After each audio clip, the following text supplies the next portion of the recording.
Anjing lah, udah nonton konten Delonix. Waduh, alatnya banyak banget. Sebenarnya gerakan dasar manusia itu ada 7, tapi untuk kalian yang baru mulai, saran gue coba untuk lakuin 5 gerakan ini aja. Gerakan yang pertama itu adalah gerakan push atau mendorong. Jadi contohnya adalah bench press, dips, shoulder press, ataupun incline bench press. Yang kedua itu adalah gerakan pull atau gerakan menarik. Jadi contohnya bisa pull down, rows, atau diagonal pull. Gerakan yang ketiga itu adalah gerakan squat. Jadi gerakan-gerakan ini adalah gerakan yang mendorong menggunakan kaki. Goblet squat, leg press, hack squat, apapun yang menyerupai squat.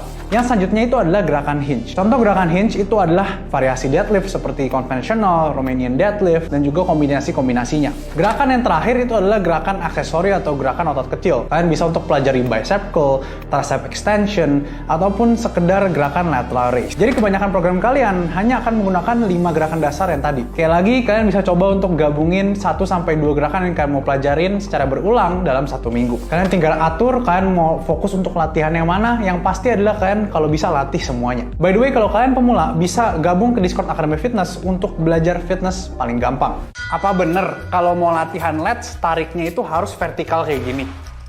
Jadi secara fungsional dan anatomi dari lats, fungsi dari lats itu adalah humeral extension, atau menarik tangan kalian dari posisi sini ke bagian belakang. Tapi karena lats itu yang bentuknya seperti kipas dan nggak cuma arahnya ke sini, dia juga punya tanggung jawab khususnya dari posisi sini sampai posisi tengah. Jadi bukan berarti latihan pull down dengan vertikal itu buruk ya.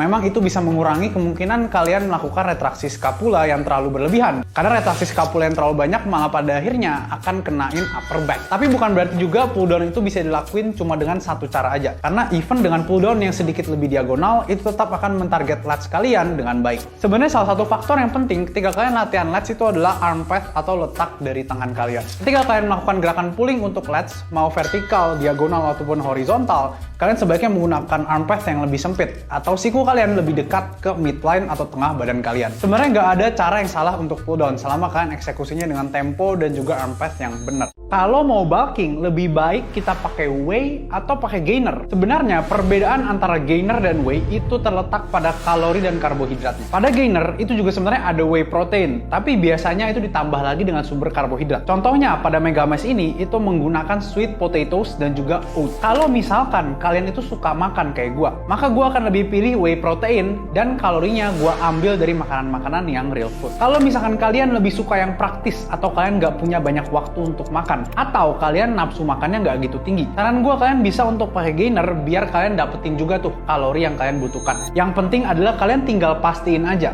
gainer yang kalian konsumsi itu rasanya cocok biar kalian itu nggak terlalu enak. Sebenarnya kalau kalian mau dengan whey protein aja, kalian tuh bisa untuk bikin gainer sendiri. Kalian bisa untuk blender whey proteinnya, campur dengan pisang, campur dengan sumber-sumber karbohidrat lain. Jadi kalian punya fleksibilitas rasa lebih banyak. By the way, kalau kalian pengen whey protein atau gainer yang bagus, gue ada saran pakai brand Profus karena brand ini udah gue pakai lama dan rata-rata testimoninya itu bagus semua. Langsung aja cek ke e-commerce yang ada.